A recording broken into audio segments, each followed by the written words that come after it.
excited, but we'll give it a few seconds for folks to join us. So let's give it a few seconds. I'm super excited about this. I'm not going to lie. This is now like, I don't know how many times you've been live today, but this is my first time in a minute. And it may actually be the case, Dolly, that you were the last person that I had on. It may actually be the case for Parle to the People. So that was awesome. It was around midnight, and I joined your live, and then you disappeared. I did. Technical difficulties. Chalk it up to the technology that we have. You know, I'm trying to make sure that this works again today. I'm not sure if it is, but we're going to give it a shot. We carried on though. It was good, and we'll do the same here. Yeah, I acted like a pro. So, and we're still figuring out this whole multiple platform streaming thing. People have been very nice. We have some amazing people joining us. People are really excited about having you join our well, we are calling it a new normal series thing that we do every few days. But yeah, it's been incredible. Looks like it worked. It looks like it worked on my end too. So for those that are tuning in, shout out to everybody on my Facebook and Twitter. Super excited to be here. Just by chance, it turned into a co-hosting scenario now. So now we're out there. Awesome. It's great. This is awesome. All right. Okay, so let's get started. Actually, first, I have this awesome bio for Matthew Green for my viewers. I know everyone in Hamilton Center and across the country knows Matthew Green, but just for Scarborough Southwest, I do want to do an introduction for Matthew Green. Ladies and gentlemen, we have with us Matthew Green, my friend and ally, fellow NDPer. In 2019, Matthew was elected as the Member of Parliament for Hamilton Center. He previously made history when he became the first person of color elected to Hamilton City Council in 2014. During his time as Ward 3 councillor, Matthew's policy initiatives focused on ecological equity and economic justice.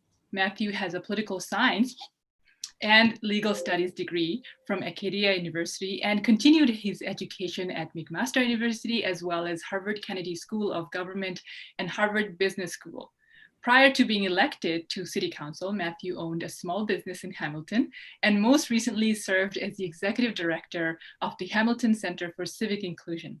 Matthew is also the NDP critic for National Revenue, Public Services and Procurement, Treasury Board, and the Deputy Critic for Ethics. We are so excited to have MP Matthew Green join us all the way from Hamilton Center on our lives, and we have some incredible people who are very excited to hear from you, Matthew. Super excited to be here. It looks like I had some audio troubles, which is exactly, I think, the challenge that I may have had in one of my last streams, but we are back now, and I certainly appreciate joining you. This is the new normal. I think fundamentally humans have this deep desire to stay connected.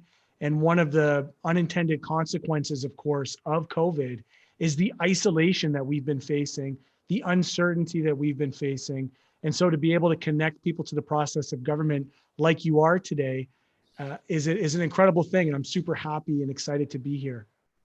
Thank you. Thank you for joining us. There's a lot of conversation to be had. We want to ask you a lot of questions about what's happening in Ottawa.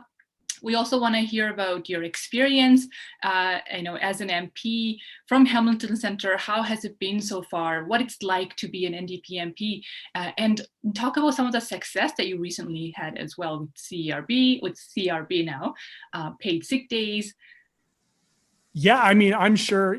First, I want to start by acknowledging the absolute traumatic experience it must be to be a New Democrat in a Doug Ford Ontario government. Boo Ford. What an absolute mess that premier has been for this province.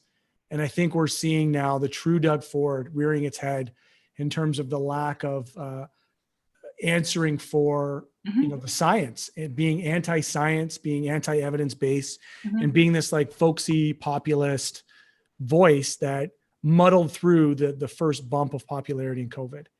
To be an MP in the House of Commons in this moment is absolutely historic. It is an incredible time.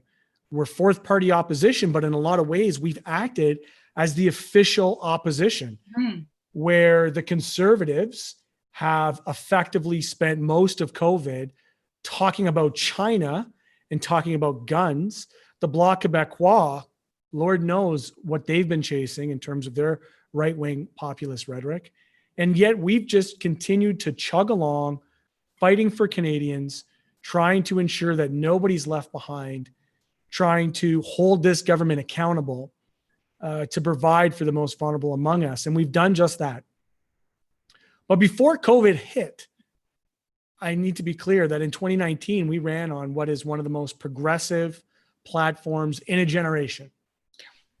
And in doing so, I believe set the stage for a framework that would be a compelling alternative to what both liberals and conservatives were fighting over in terms of their ability to bend over backwards for big business, oil and gas, to provide tax cuts for the ultra wealthy, to try to redefine what the middle class is in order to serve the wealthiest, the most privileged among us. So we fought to try to extend EI. The government voted against it. We fought to bring in a Green New Deal, a just recovery model, a just transition model for workers that would invest in the transition away from a carbon economy. We, fought for Jenny Kwan, the idea of housing, the crisis that we knew to be housing, the deep housing affordability crisis that has resulted in record numbers of people being forced to live in informal settlements and tents and tent cities across the country. To our shame, we tried to introduce more housing. Imagine what a Canadian response to COVID would have been had this government moved immediately on our pharmacare program. Well, as we were talking about housing, this morning we were talking about our housing plan from the Ontario NDP, right? And we just had Remembrance Day. We talked about veterans. We talk about a lot of our seniors who are in long-term care, who are on the wait list for housing. Right. And the fact that we have veterans, we have seniors who built this province now lining up for food banks, shelters. We have so many shelters that are over capacity. We have encampments happening across the city here. I mean, it just goes to show the work that needs to be done, but also I think how out of touch both levels of governments have been. Yeah, and the look, this very sophisticated game of pointing the finger based on this idea of the constitutional divisions of government, that quite conveniently the Liberals will wash their hands of responsibility and suggest that there's no role for the federal government to play in sick days, in EI, in ways that are comprehensive and universal in nature, in the Canada Health Act, that they would hide behind these very loose interpretations that would allow for the privatization of long-term care, when the government has, under the Health Act, the ability to provide national standards and conditions on their transfers for funding that would require long-term care to be considered a part of our universal health care program. So why didn't they? I mean, we've had months and months where we had the Prime Minister come and sort of provide what I call the lip service and say all the right things about how much we care about our seniors. But then there was a lot of lackings when it comes to inspections, amount of staff that were needed across the country in so many different provinces, but mainly in Ontario, Quebec, we saw disastrous outcomes. I mean, what happened? Well, I mean, I think for starters, liberalism, capitalism laid bare the commodification of people's lives, the privatization and the profiteering off of long-term care. How do we know that? Our own public pensions are involved in long-term care. This government refuses to rein in Rivera, who has, major losses, COVID deaths due to their cuts to staffing. What the military found when they entered into these facilities was grotesque. And there was, in fact, conservative pundits who had the audacity, both in the United States in a more harsh way, but here, to suggest that the most vulnerable among us are seniors, people living with disabilities, were somehow expendable to the economy. This form of capitalistic, ableistic eugenics turns my stomach, and people often tune in, they see me very angry and upset. Well, if you've heard the rhetoric that I've heard in terms of the valuations of people's lives being only dependent on their ability to contribute their wages or their taxes or their labor, is grotesque and is not reflective, in my opinion, to a civilized society. And I think the passing the buck, piece from government to government, we have seen that quite a bit between Premier Doug Ford, Prime Minister Trudeau, and for folks who are joining in, I know sometimes for our constituents, it doesn't really make sense, because for them, my MP, my MPP, my councillor, I mean, we voted for them and we represent the same area across this province at least. So what does it mean? Are we talking about ambition? Is there a lack of partnership? Are we talking about government, or maybe it's an NDP government that needs to take on the task? Yeah, well, I mean, look, it is a fact that the Horrigan government, that governments that were led with strong investments to public health care did better. It is a fact that successive Liberal and Conservative governments have wrapped themselves in the commodification, the financialization of our healthcare. Jessa McLean, who's logged in, who does great work organizing, she states that COVID made obvious this system was never built for our survival.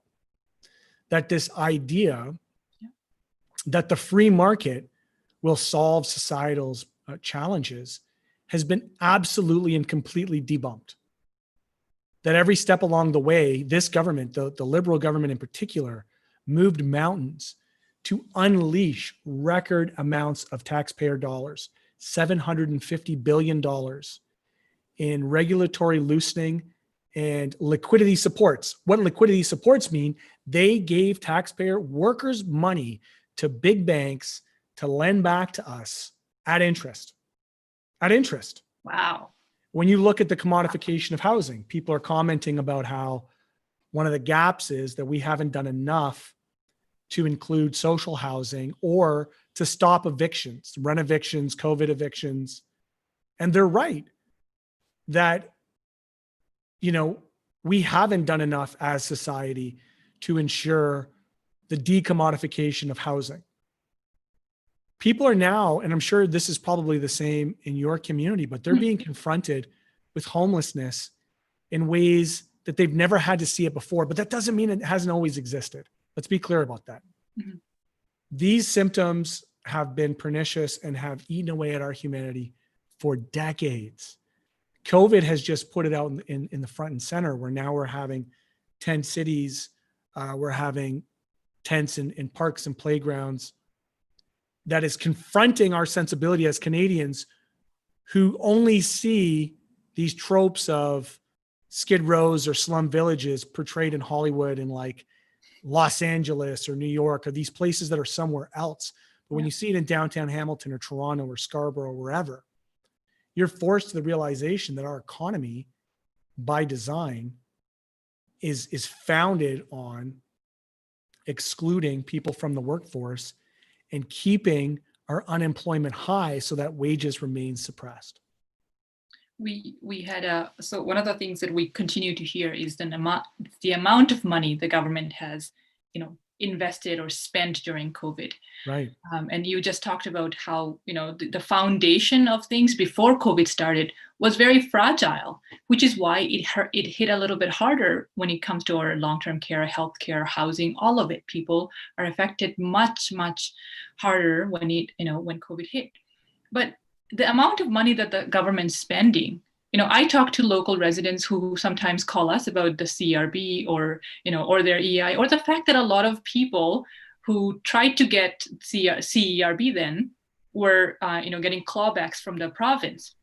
So it was one of those situations where people who are in dire need were, choosing between rent, food, medicine, and it was such a difficult situation, not only because you're facing a pandemic, but also because now you're having to deal with the fact that you're stuck at home without food and worried about your rent.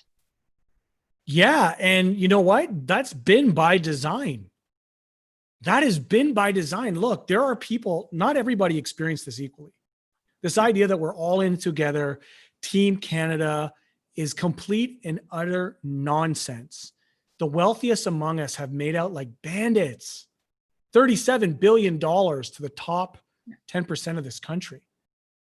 And yet we refuse to implement. And this is one of the defining factors. I've had a lot of really fascinating conversations with pearl clutching liberals who will try to suggest that somehow the NDP and the Liberals are on the same team, we're fighting for the same things. But let's be clear. I'll state it again. Liberalism is identity politics without a class analysis. How do we know that? Every step along the way, they refuse to tax the wealthiest among us. In fact, they defend with fervor, in competition with conservatives, the lengths at which they will go to protect big business and big banks and the wealthiest among us. The wealthiest among us. What we're suggesting, which is a very modest proposal, by the way, a 1% flat wealth tax, which doesn't go far enough. I'll state that right now. It doesn't, but it's where we're at. And I think it's going to evolve because that was something we suggested prior to COVID. You know, as the tax critic, I would suggest that in order for our national revenue to be made whole, we do have to shift towards a progressive wealth tax, much like the Sanders model or the Elizabeth Warren model, and at a much lower threshold than $20 million. $20 million in wealth,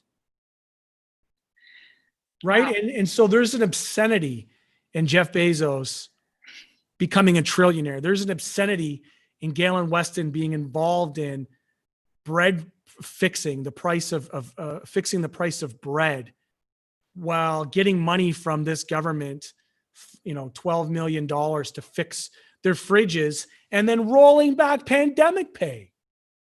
What kind of ghouls do we have running this country as elites?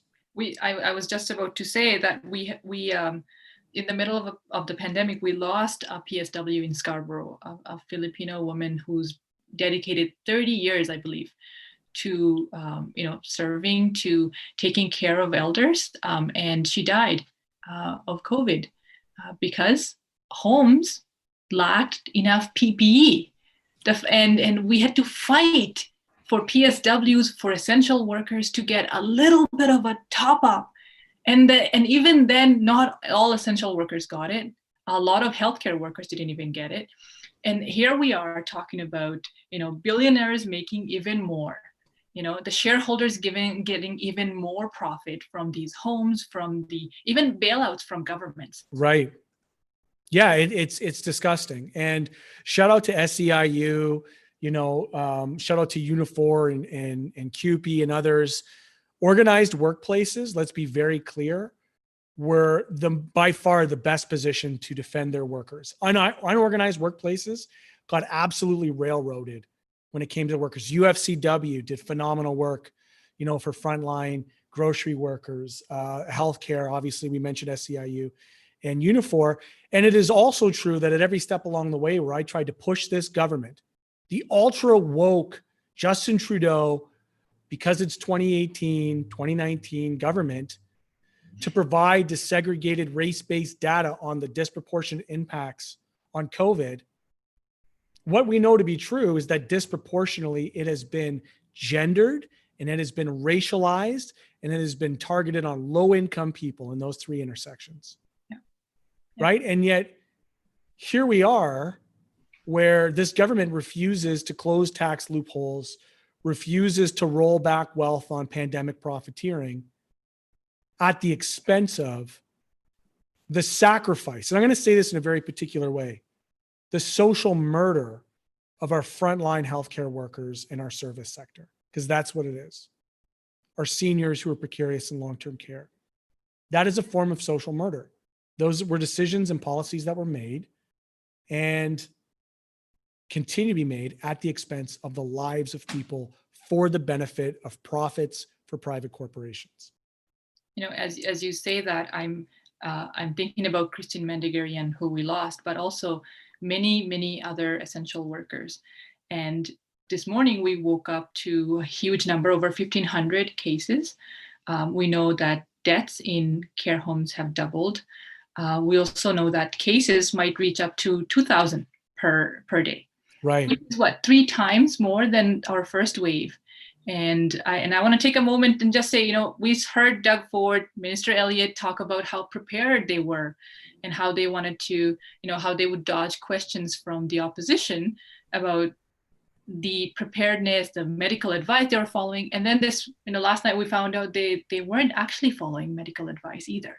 But is anybody surprised about that? I don't think, I know that the media might have been endeared by the aw shucks moment of Doug Ford. That moment has passed. That is done. And what will be laid bare is his incompetence and the cost that it has had on Canadians. I want to actually give a shout out to Yvonne Spicer, who joined us, Charles Tossell. And Yvonne said, we need a basic income amount for people with disabilities. Yes. Shout out to Leah Gazan. Again,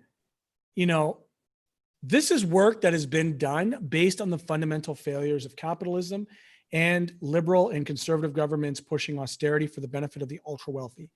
There is a body of work that demonstrates in a very clear and evidence-based way that a guaranteed basic livable income will lift people out of poverty, and that the extra money that is given to the most lowest earning people in this country stays here. The same money given in consideration of tax breaks or subsidies to the ultra wealthy never hits a circular economy in Canada. It is shuttled offshore. There are 900 Canadians currently embroiled in the Panama Papers. That's money that will never come back. And so in motion 46, which was Leah Gazan's guaranteed basic livable income, what she recognized was drawn on the body of work from champions across this country who've been doing this work. Here in Ontario, the last Liberal government put forward a guaranteed basic income. But even they legislated poverty by having the rates be below the low income cutoff line. How cynical do you have to be as Kathleen Wynne and the Liberals to put forward a basic income that continues to legislate people into poverty? That is disgusting. They knew what they were doing, and they had the opportunity in the pilot. Many people here in Hamilton who were members, by the way. And if you're in government and your goal isn't to improve the material conditions of the people that you're governing, what are you there for? Who are you there for? Mm-hmm. So when I think about the quality of life that people who had access in Hamilton to the pilot project, who were able to get finally for the first time the kind of pharmacare support for their chronic mental illnesses, for their chronic physical illnesses, having decent food. 80% of the people accessing food banks prior to COVID, is probably much higher than that now, are on ODSP. Mm-hmm. That is legislated poverty, and that is social murder. When people in the inner city of Hamilton have a life expectancy of 61 years, that is a form of social murder, and it's completely unacceptable. So one of the things that we put forward in our opposition day included a compelling alternative to this liberal means-tested, patchwork system of social support that says everybody in this country deserves to have a safe and dignified, joyful life in this country. Yeah. Right? Not regardless of who you work for or what benefits you have or what province or city you live in, or whether or not you're, Inuit in the north or First Nations coast to coast. Everybody deserves to have safe, affordable, dignified housing, access to clean food, clean water, and the basic necessities of life. For folks who are just joining in, tell us what it means, Leah Gazan's motion, and what does guaranteed livable income means? And And some of the questions we get is, how are we going to pay for it? Yeah, that's a great question. We're paying for it already, by the way. Poverty is one of the most expensive, one of the most expensive costs of society. Poverty costs. It costs in the chronic use of emergency rooms. It costs in the absolutely absurd overinvestments in policing. It costs in all the social determinants of health. We know that to be true. We also know that evidence tells us that by providing people with a guaranteed basic livable income, it says that not everybody's going to get a check in the mail that's going to be a negative income tax that will be rolled back after. That's not what we're talking about. We're not talking about cutting checks to people making $100,000, $200,000, $300,000 a year. That's not it. We're talking about raising the social safety net that is livable. Why is livable important? That's a very important question. All of the social pressure that we have right now in Ontario cannot be directly tied to Doug Ford. And this is where Liberals clutch their pearls. Here's why. Because it's been under success of 15 years of Dalton McGuinty and Kathleen Wynne that continue to legislate poverty under Ontario Works and ODSP. How do we know that? They never indexed it to inflation. ODSP and Ontario Works are lower now than they were prior to Mike Harris. I'm talking like 1995 levels. They never, ever, ever adequately considered people living in poverty in this province. And that's a crime. So what a guaranteed livable income says, as the cost of living goes up, so does the support, that it should be anchored to the cost of living. So when you have an over-commodified housing market in Hamilton, rent has gone up 16, 20%. Ontario Works has stayed the same. A single male is $720. Somebody on ODSP, $1,200, $1,300, $1,400 if they're lucky and they get all the considerations. That doesn't even begin to account for the 10-year waiting list that is on social housing.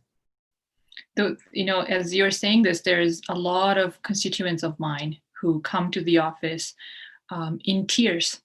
These are real humans who are impacted, and the sad reality is that we don't take into consideration when these policies are made. They don't actually look at the fact that what does it actually mean for this person to live day to day, and should they, if they don't buy their medicine, for example, if they don't get their teeth checked, or if they don't get the proper support, or if they, God forbid, they become homeless, what does it mean for the system and what the cost is for our system? Because that cost is much higher, like you just mentioned, than what we could have spent to actually help all these people across this country.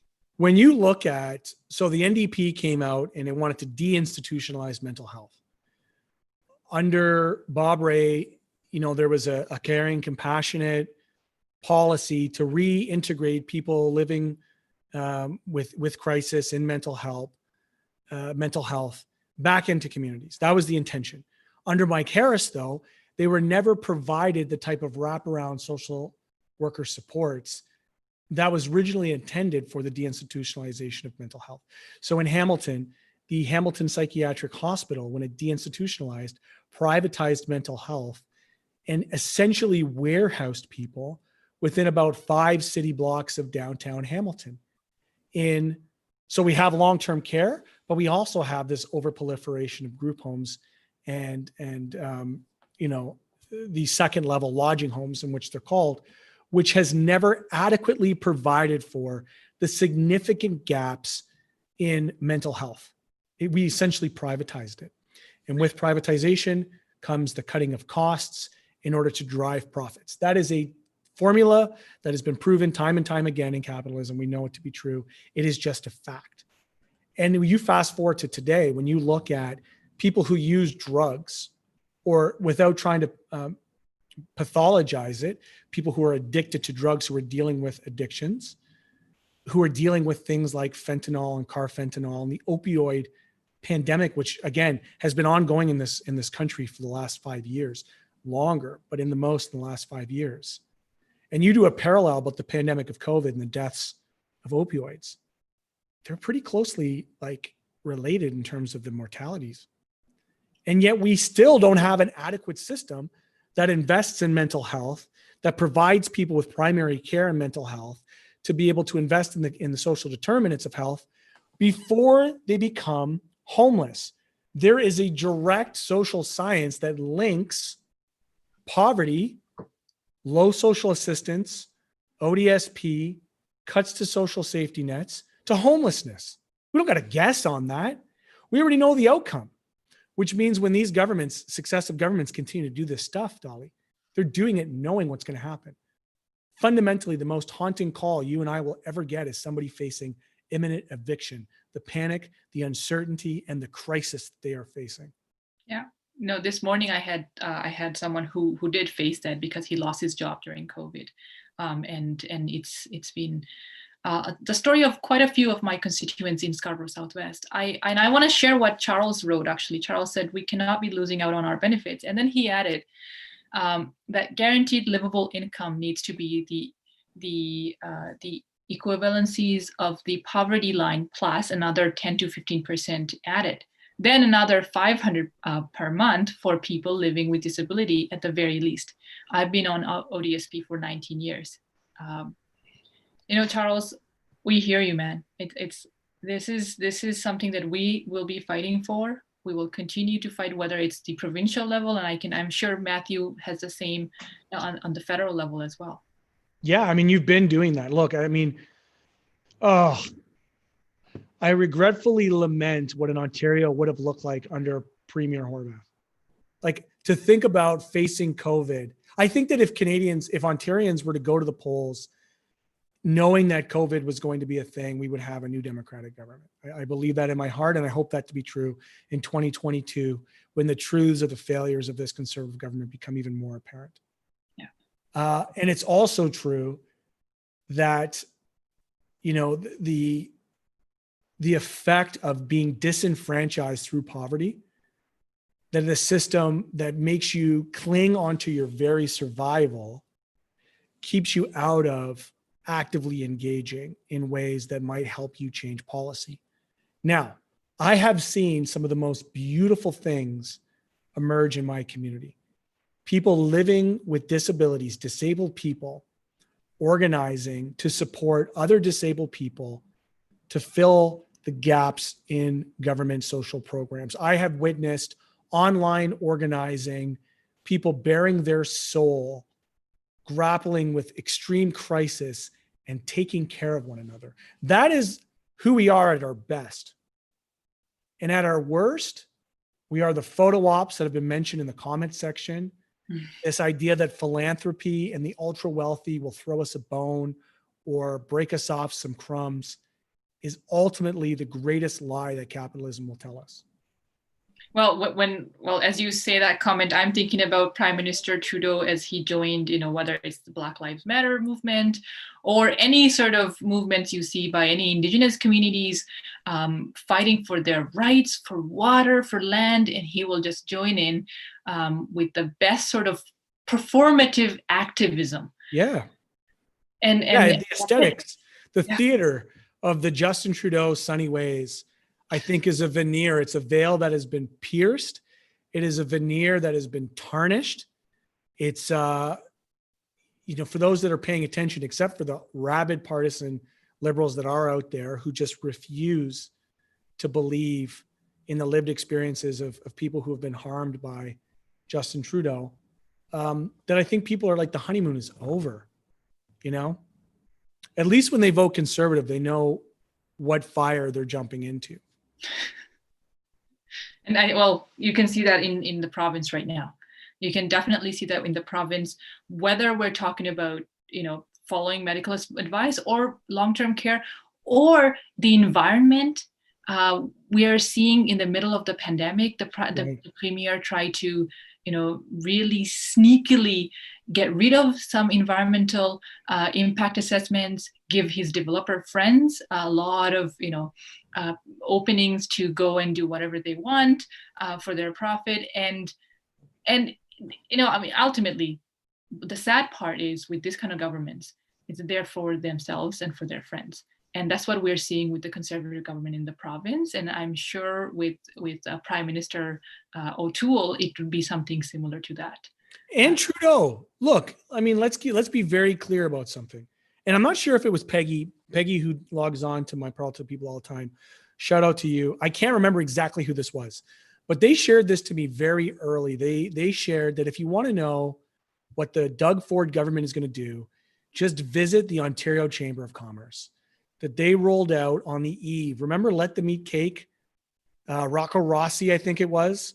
They rolled out their blue book, which is almost verbatim the playbook that these conservatives have been doing since, the rolling back of greenbelt protections, the use of land use planning for development friendly, non-sustainable, unsustainable planning. It's right there.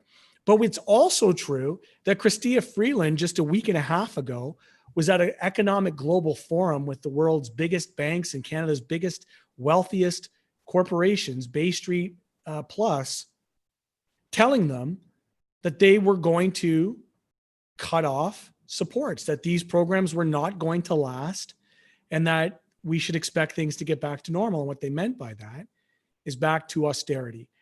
And then within hours of her making that statement, it's all on video too. This is the worst part about it. It's like they really test our intelligence. They do this on video.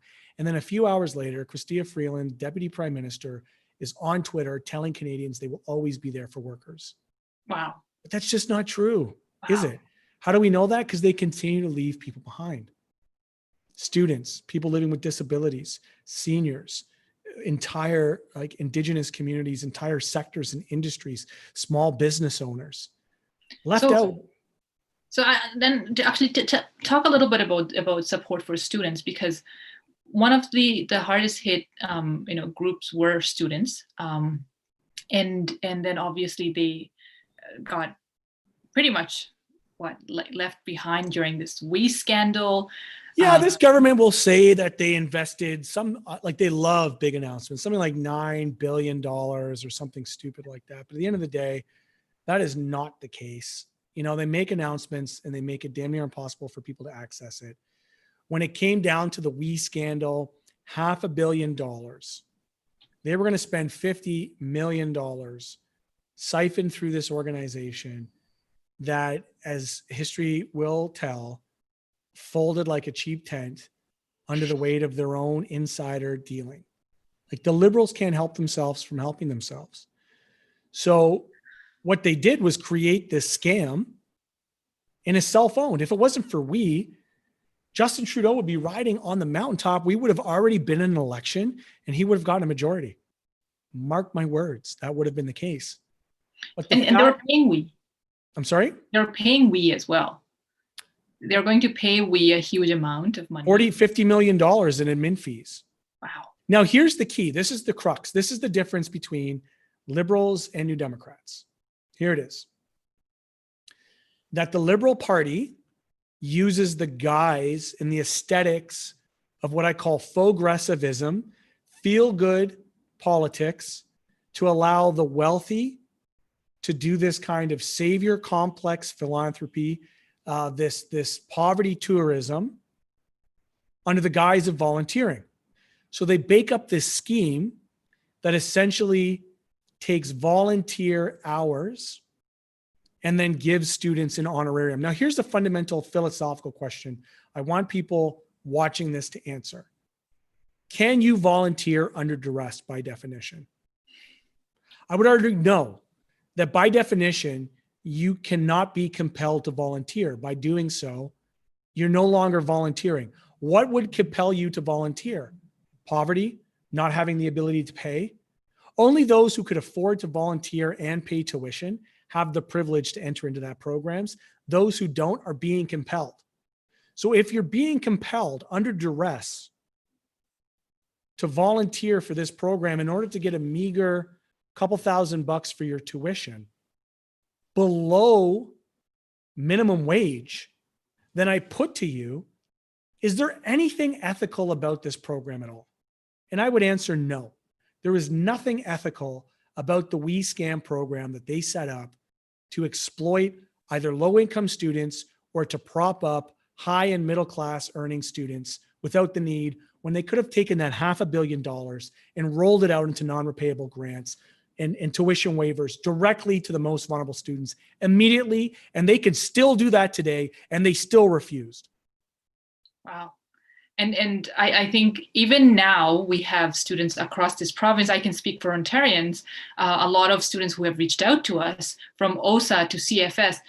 I mean, they'll all tell you that's the support they want. They don't want a little bit of a handout and then the government to say, well, we've done it. We have successfully spent, $900 million. They want to go and have an education that's affordable. I mean, well, I could talk about education and how that should be accessible to everyone. No, do that. Take that time. Do that, sister. Let's talk about that right now. Because the only reason why these kids are racked against the wall with debt is because when I went to school, my tuition was $3,500 a year. And that was some of the most expensive tuition in the country. And today, these kids are paying $10,000. It's like a $20,000 a year deal. Yeah. Well, what did I pay? Around $6,000, $7,000. And I still ended up with a huge loan that, we're slowly paying off. I can't even imagine what it's like to be a student, then looking for a job. That's right. At a time like this, when you don't have even the opportunity to go out there, find a job, let alone, think about buying a home or renting a place. And in downtown areas, that's when we go back to the conversation we had about basic income. That's right. That's right. That's right. But the problem that capitalism has with a guaranteed basic livable income is that by giving the most vulnerable among us, and I say vulnerable in an economic sense, not in their abilities or their desire, their ambition, or all of these value statements that the ultra wealthy and capitalists and the capitalist class will have us believe about people living in poverty. But if we actually give people the dignity of choice, then they wouldn't be forced to work in substandard conditions. And that's the Ponzi scheme of capitalism in Canada, is that by artificially creating a scenario that forces people on Ontario Works to things like food banks and to payday loans, that we force them to have to take whatever they can get in some kind of bullshit like Protestant work ethic that you can pull yourself up on the bootstraps, when multi-generational wealth is by and large the way that people get wealthy in this country. There are very few new wealthy people in this country. The bootstraps only work if you have boots. And so, things like a minimum wage that the Liberal government prior to Doug Ford flirted with tepidly, waited until the overtime, the last fourth quarter, dying minutes of their mandate to push through when they were in power for 15 years. Shame on every Liberal member of the Ontario legislature for sitting in government for 15 years while minimum wage remains suppressed at the expense of the most vulnerable. And then shame on Doug Ford for rolling it back. What drives me crazy sitting in the House is when I have Liberal independent members now bring forward bills or make comments about whether it's basic income or the pay equity piece, which they never really addressed, or anything to do with healthcare or anything to do with helping our seniors or ODSP, because they had a majority government. So it's a different ball game when you have a minority government, because and I want to go back to that a little bit as well, because you've been doing some really good work, being very effective official opposition members. But I think with the majority government, the Liberals during their time in the last 15 years had so much power to do some great work. And we saw some good work in the last few months or maybe last year of their government, because they realized they were losing really, really badly. And they tried to push through some things, like minimum wage, which didn't stick because you just, put it out there. So it's not going to stick. And then you have a Doug Ford government that just completely scrapped everything. There was a step in between. There was the campaign Liberals in between, yes, who absolutely turned their backs on working class and organized labor, attacked organized labor and unions out the door, and then made a false equivalency between Doug Ford and Andrea Horwath, because they rely on the biggest scam the biggest con game in politics, which is the collective amnesia of the public to remember how atrocious they were while they were in government. That's what they rely on. Yeah. They do it in an economic amnesia and racial amnesia. Liberals stay protesting themselves. Justin Trudeau, has taken a knee against his own government. They have marched in Fridays for the Future climate justice rallies against their own government they have announced, the climate emergency and bought a pipeline the next day. That is the true liberalism inside this country. And so every step along the way, I want to remind people, in case they forget to remember, that that's who they are. And they're going to try to do it again. But let's be clear. Stephen Del Duca is so much further to the right than Kathleen Wynne ever was. And mark my words, he will be only an incremental shift from a Doug Ford agenda, because folks like Rocco Rossi in the Ontario Chamber of Commerce are die-in-the-hard wool liberals. I want to give a shout out to the Elementary Teachers Union. Sam Hammond, that crew is so solid.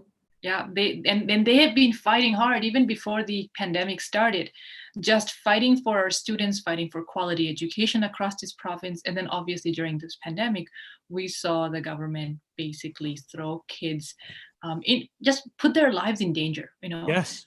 Not worry about teachers, forget about the economy, because they didn't even realize that this whole reopening measures or lack of measures will all collapse, and soon But chaos is the order of the day. And they tried to from the moment they were elected, from disrupting the municipal elections in Toronto to attacking teachers, just time and time again, to what they've done with the municipal planning, their order of the day is chaos in order to undermine public institutions, to blame public institutions. It could be something like transit, whatever it is, to then go back and privatize them and sell it off. Right? Like, that's always been the game. The hustle that Doug Ford was going to lower hydro rates was a bold-faced lie. We know it's a lie. It continues to be a lie. But if you're struggling to get by day to day and you're working class, and you've watched, Kathleen Wynne and the Liberals privatize a public good at your expense, and you're not getting any extra wages or any extra social supports in Ontario Works and ODSP, you are going to go for the person that provides you a right-wing populist, as Peggy has identified on the chat. And here's what it tells me. Here's the silver lining in all of this. That when the Liberals made their shift to the left, like they always do, but particularly in the last provincial election, they did it with an absolute war chest of polling, focus groups, and they know that by and large, Ontarians, and through extension, Canadians, align with and agree with progressive policies being suggested and being proposed by New Democrats. And that is also the case with Justin Trudeau and their government.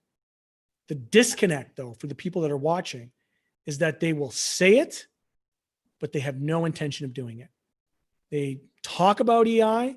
They had no intention of fixing it unless we dragged them into it. And we had to we supported government. We didn't support Justin Trudeau and the Liberals. They wanted to go to the polls. We wanted to continue to make sure that people had CERB and the wage supports and all the other EI and the sick days that were being promised. The Liberals would have loved to have proposed it, announced it, and then blamed us for not having to deliver it. That is a playbook that they went and they did in 2011. They did it, and they've done this since the beginning of our party. They've been doing this game. So it is incredibly important for people watching to remember that for this government, for both governments and both parties, quite frankly, Erin O'Toole talking about working class, Justin Trudeau talking about, this guy can't even say working class. They talk about this unicorn middle class, which is people who are earning $200,000+ a year. Just doesn't exist. Not in my Hamilton, not in your Scarborough. No, you got me fired up, man. You got me so fired up. I do want to give a big shout out to all of you in the NDP who fought for CRB to be $2,000. I think that deserves a huge shout out. And the paid sick days. And folks who are joining in on on our social media right now, will post the petition for paid sick days in Ontario, because Yep. right now we're having the situation where the prime minister will say, well, you know what, we are going to have paid sick days, and then we'll have the premier say, oh, this is not something that we're going to tag along with. And then who loses out in this entire fiasco? The people of this province. So Absolutely. make sure to sign the petition and support, and we will present that in the legislature and make sure that the premier, the ministers get to know what you really want. There's an important question that was asked by Albert quite some time ago. Sorry for missing this earlier, Albert. Albert asks, over this period, tenant organizing has been rather successful, even where I live in Mississauga.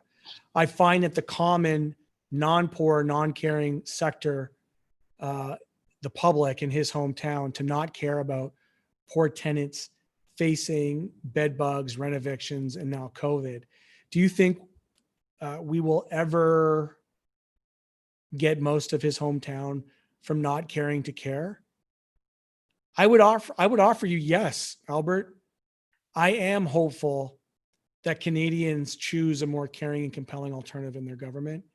And I do believe that the fabric of the Canadian, maybe it's a maple wash version of ourselves, shout out to Luke Savage, wants to be aspirationally progressive. They want to be caring and compassionate.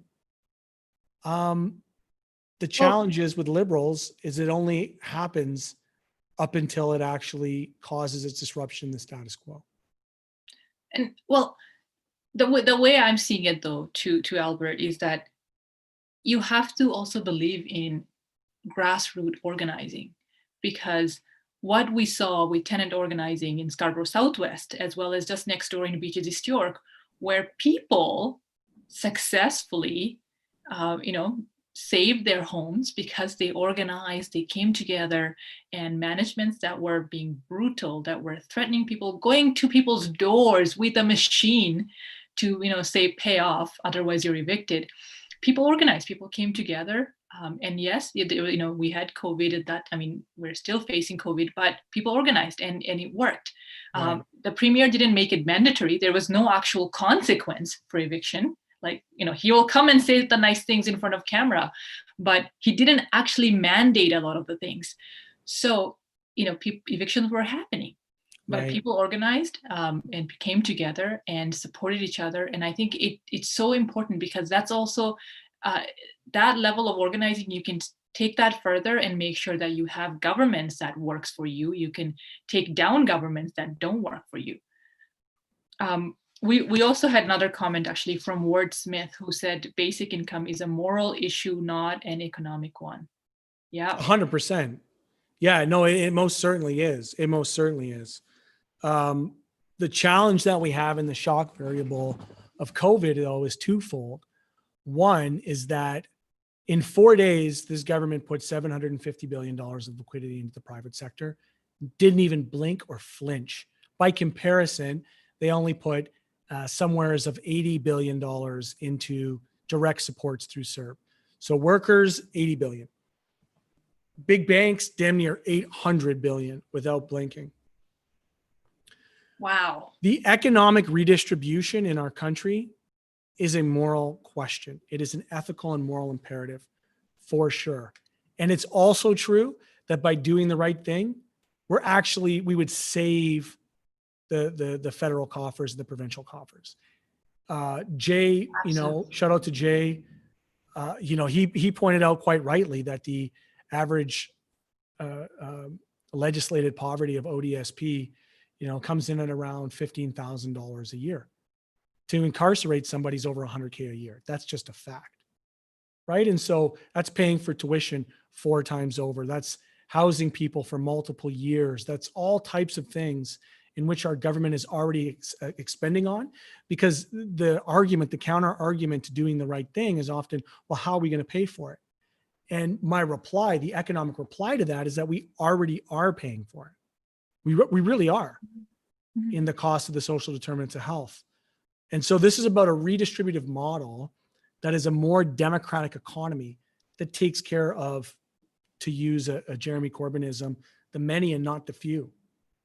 Yeah, absolutely. I think I want to hear a little bit about some of the work that you have successfully done to, to pressure the government to, whether it was the CRB, the paid sick days, but you have also been effective in terms of really, I think, pressuring their agenda and. Yeah, I mean, so it's a really strange game of chess that's happening. And I mentioned the conservatives checked out early.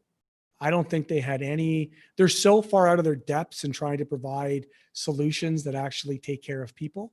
And this is a people crisis that we're in right now. Corporations are not catching COVID, by the way, and they're not people too. And so, this idea that conservatives were really fixated on China, which of course is a very specific xenophobic dog whistle that they want to use that was parroting the Republican line. They wanted to talk about guns. Again, this kind of absurd NRA North. They wanted to do that to speak to a very particular part of their base. And the Bloc Québécois is a sovereigntist, separatist party who has no interest in adding to or improving the material conditions of Canadians. Their de facto position in the House of Commons is to oppose anything that they deem to be an infringement on or an encroachment on provincial rights, which, by the way, based on the Bloc Québécois analysis, is everything. So they were just saying, basically, to be crude, F you, pay me. They just wanted money. They didn't want strings attached. They wanted Legault to just have the full court advantage. And what it left us in as a fourth party opposition is that we became the de facto official opposition. We were the unofficial opposition. We were propositional instead of oppositional. We forced this government's hand, not because they wanted to work with us. There's no Team Canada under Justin Trudeau. I can assure you, they were not collaborative. They were not seeking our input. We had to force and drag them kicking and screaming. Their first, and I was on the calls, by the way, their first solution for EI was $900 a month. Here's another truth about EI. EI is paid by the employer and the worker. It is not a government investment. In fact, under Paul Martin, when he was the finance minister under Jean Chrétien, they rated EI to balance the books based on their last wave of austerity. So they came back to EI and they were like $900 a month. Why not? Because they have no idea what it's like to be working class. $900 a month would do what for somebody who's lost their job? We fought back and said, absolutely not. It needs to be universal. It needs to be $2,000. They moved from $900 a month to $2,000 a month, but then they made it hyper means tested. And they had all these different ways in which they kept people out of applying, because liberals love to make big ticket announcements, knowing that there's no way in which they're never going to spend that money. It's the same with their infrastructure bank. They can say, oh, we got $80 billion in affordable housing. How many of it's rolled out? Right? That's one of their biggest hustles, their biggest cons, their biggest grift. And so they did that. We pushed for universal. They came back with means testing. We got 2,000. And then we continue to fight them tooth and nail. We continue to fight them to get supports for people with disabilities, disabled people. What do? A disability tax credit of $600 to 40% of people living with disabilities. An absolute slap in the face. That if you have a tax credit, you're already at the higher earning levels of living with disability. People on fixed income and ODSP, they don't qualify for that stuff. And the liberals knew that. And they intentionally left them out. These are policies of exclusion. Somebody referenced this earlier in one of my chats. They basically called this ableism. They said that this is practical ableism of excluding people on ODSP from meaningful income support. That is precisely what it is. And it's intentional. Peak liberalism. I just realized I just got the bell that we hit 7 o'clock, and I didn't even realize, because we're having such a good conversation. People are asking, making really good comments. Yeah. So we'll I just want to give you a few more minutes, because we're having a really good conversation. Also, Charles, I know you're still here. Thank you. Charles said Stephen Del Duca was a part of the hydro cell fiasco. Yeah, I remember I managed a campaign called Keep Hydro Public, and we sat across, as this young sort of new to politics woman who just went in to make her first deputation. I was looking at all these Liberal MPPs at that time going, what's going on? Why are you selling hydro? So yes, I remember that very, very well. And now we know what they're saying about the hike in the pay, as well as public hydro, which is something that we needed and we should have had. Before I want to give Maisha a chance. If there is any other comments, we will try to get those. But we'll try to wrap up very soon, Matthew. You know what? I'm here. I do weddings and bar mitzvahs. I'm doing a live stream in an hour with the workers from Lush. Shout out to Workers United Canada, who are working to organize in their workplace. And we're going to talk about that. We're going to talk about how to organize your workplace on Instagram Live, and then I'll upload it back here again. But I'm certainly aware of everybody's time, but I'm also not in a rush. So. We do appreciate you joining us today, because I think the conversation we had about some of the federal support, as well as the fight and the organizing, is so important. One of the hardest part for a lot of constituencies is the sort of muddy waters between, different levels of government. Right. So we get a lot of people who come into our office about federal issues. We helped a lot of people, with their applications, trying to understand what it really meant. We also had a lot of people who didn't qualify for a lot of support. And on that piece, I want to talk a little bit about one last thing that's on my agenda, which was small businesses. So the support that a lot of businesses wanted, which was direct support to, mom and pop shops, sure, businesses that were trying really hard to keep going. But then the government introduced something where they were at the mercy of their landlords. Yes. And it was a total disaster. A lot of businesses didn't qualify. We lost locally in Scarborough Southwest. We lost a lot of businesses. We also have some that are still struggling. We had to fight in the Ontario legislature because Doug Ford kind of just washed his hands and said, what, the federal government is doing this, and we've got nothing to do with it. For a government that claimed to be open for business, for the people, we saw none of that. What was it that, well, first of all, I didn't understand what was the logic behind getting a government pay up to the landlords with any support. Well, again, it goes back to this idea that these are calculated risks, that the government wants the goodwill off the announcement.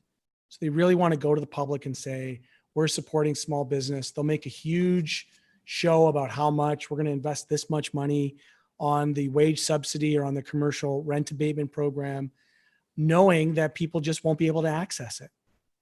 On their campaign literature, they're going to say, they're not going to say we gave it, but we announced this investment and we made this announcement on this. We supported small businesses. They had no intention, because if they did, they would have flown directly to the small businesses to offset it.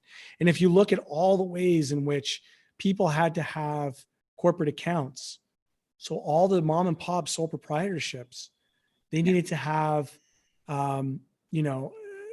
first of all, the other thing is that's true is that landlords knew that by engaging in this, they were opening themselves up to significant audits and risks of audit, which is what their feedback was and why they didn't want to access it. So the original wage subsidy, for instance, was going to be 10%. The federal government made an announcement on doing a 10% wage subsidy for small businesses. And while we were fighting for Johns and others to really support small businesses, we pushed it to 90% because we knew that by keeping people working in their place and by subsidizing them in place, that we wouldn't have the kind of unemployment that we've saw unfold. Yeah. Here's another important thing. Sorry, but this is a critically important thing. Mm-hmm. When people talk about us propping up the Liberals wanted an election. They wanted to stop the fiscal bleeding. And the only way for that to happen was for us to go to the polls, because as soon as a confidence vote would have been triggered, immediately all those benefits would have stopped. Those were Ways and Means motions that had a fixed stop deadline. And if we didn't support government, those things would have been cut at the height of the second wave. And they wanted for them to stop. I promise you, this government still might call a snap election because they don't want to have to actually answer for, at the end of the day, who got supports and who didn't. Yeah. No, I hear you. I think a lot of the people that lost or missed out the most were non-traditional businesses, racialized, shop owners. But that's the reality for a lot of communities as well. In my community, the racialized communities are hard hit with COVID than other communities. We had a plan called Save Main Street, which actually outlined all of this. And I think Sure. this goes back to how effective opposition works and how we have been proposing, we have been giving feedback, we have been having conversations, we have Right. been very effective in working with the government. We're trying very hard to say, you know what, let's come to the table. Let's tell you what people really need. As I wrap up, I want to talk a little bit, kind of bring it back to being in Parliament, what it means representing the good people of Hamilton Center. I think at the end of the day, it's a lot of work that you take on. I feel it a little bit too sometimes. I'm kidding. I feel it every day. I watch you in the legislature. You're doing a phenomenal job, by the way. I'm a big fan, and I think that you're serving the people of Scarborough very well. And I think, given the recent scandals, literally peak liberalism. I don't want you to have to mention it, but I will. That your community represented by Ratanzi, or beside it? No, it's nearby. Nearby. Yeah. That Liberals continue to take care of themselves while everybody else is at risk. And so, I say all of that to say this, that for me personally, to serve at this moment in history is one of the deepest honors and privileges that I have in public service that I'll ever have in my entire life. I don't know that we're ever going to face anything like what we're facing right now in this moment in history. And every call that we take in our constituency offices, and I know, Doly, your office is very active and is inundated with calls. Canadians, Ontarians are better served by New Democrats. And what I mean is, our constituency offices are an extension of government. We connect people, we help them navigate bureaucracy to be able to get the services that they deserve. We go into their House of Commons, we go into the legislature, and we fight like hell to ensure that people aren't left behind. And I can't imagine a scenario where, even under the worst case Doug Ford government, where there isn't the NDP as an official opposition fighting for that. Because I just don't see Liberals having it in them to make that same fight, to take that same fight to Doug Ford. And so for me personally, it really does come down to my friends and neighbors who I watched as a city councillor be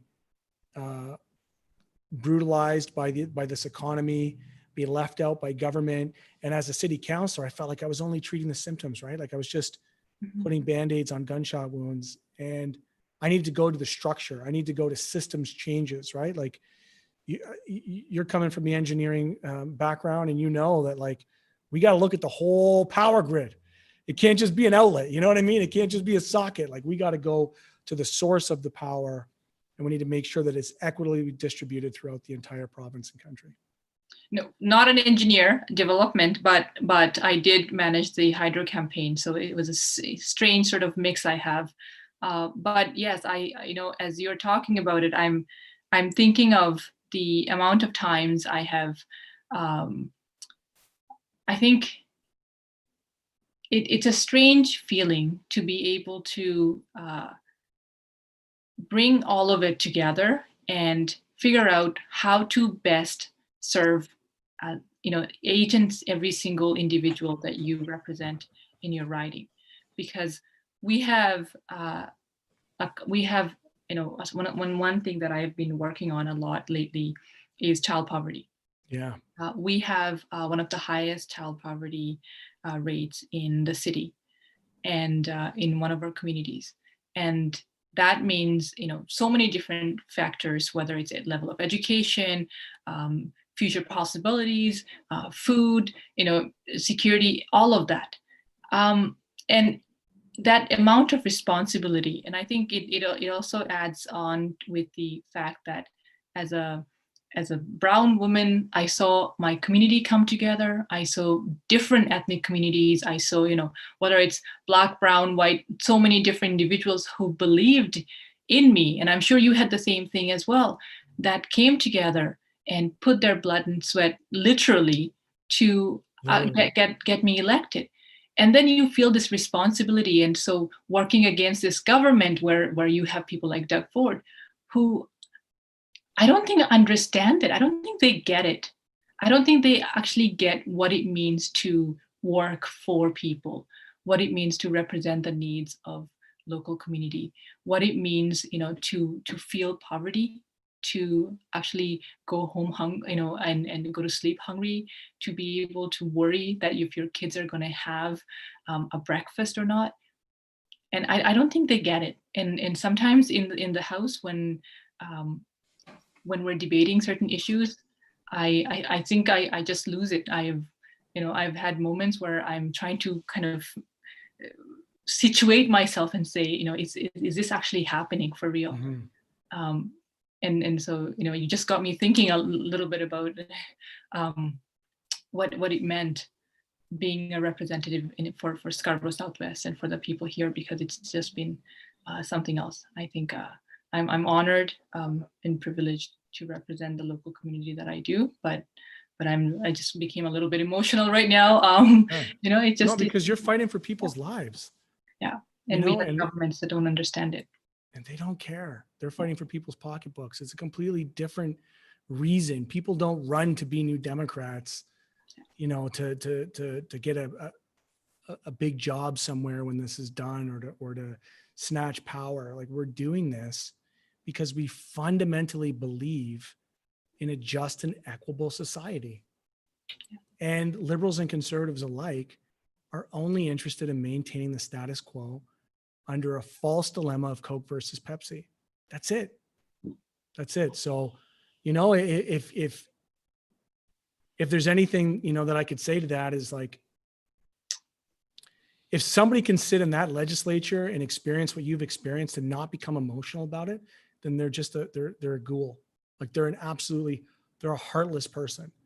And we need to check in on that. And we need to fight like hell to make sure that there's more people like you elected to the Ontario legislature to ensure that we can form government. I'll tell you an experience. And I think the first few days when we're elected right after, which was hearing the way some of the government members describe refugees. Right. And it just, just thinking about so many immigrants, so many people who have struggled through, borders and the dangers they have gone through just so their kids, for example, could have a good life, a safe life, and education. And then hearing members stand up and just talk about or belittle people, immigrant communities, it just, like, I think those were sort of the first few moments where I kind of, had to step back and rethink how I'm going to get through this. Mm-hmm. And then obviously talk about seeing the premier not want to say certain words. That's right. So not recognize issues like racism, not want to acknowledge the reality that we face in our province. Sometimes really kind of unveils what kind of leaders we have right now that's controlling, that have power to really make decisions. I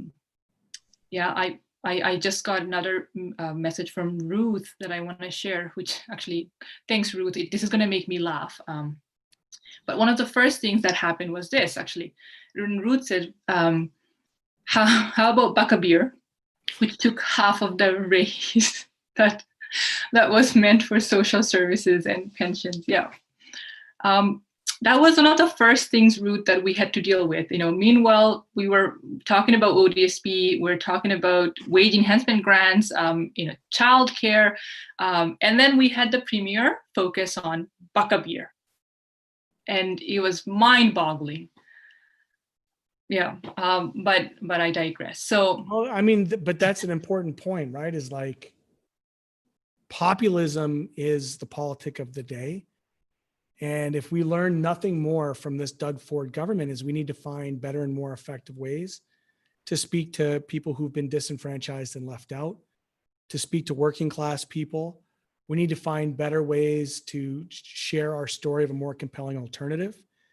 And we need to learn from the pace in which he enacted sweeping changes to government, that we should be unapologetic and we should set aside the incrementalism of hurry up and wait liberalism. Where liberals would like to tell themselves this convenient lie that somehow and New Democrats are just liberals in a hurry. And that's complete and utter bullshit, because they have no intention of ever getting there. So should there be a New Democratic bold platform that forms government in Ontario, then make those first 100 days be absolutely swift and ruthless against the power structures that have victimized Ontarians across this province. Shots fired. That might be that I wait for that day, and we have a lot of work to do before we get there. I think Sure. we need to mobilize. We need all of you out there who's watching. We need all the young folks who are passionate, who are angry. We need you to come together and mobilize, because if we don't fight back, if we don't, come together and actually fight back against this kind of government, none of this will happen. That's right. And it's so important. I think digital organizing matters so much. So on that thought, I want to say thank you, Matthew. You made me, I feel like you're the host sometimes, because I started, feeling emotional and thinking about, a lot of the things that I've been going through. But I do appreciate you taking the time to join us this evening. It was so valuable to hear from you, and the experience you bring in is truly incredible. Well, I appreciate you, and just want to acknowledge the power of our solidarity working together. It doesn't matter if you're in Scarborough and I'm in Hamilton. What defines us as New Democrats is we fundamentally share values that government should be a force for good, that we can redistribute the economy in a democratic way, and that we can take care of the most least among us in a caring and compassionate way. And I think, as long as we keep centered on that, we'll continue to do good things by Canadians. Thank you. We're so proud of you. Hamilton Centre is very lucky to have you. You make Ottawa a better place. So thank you so much for everything.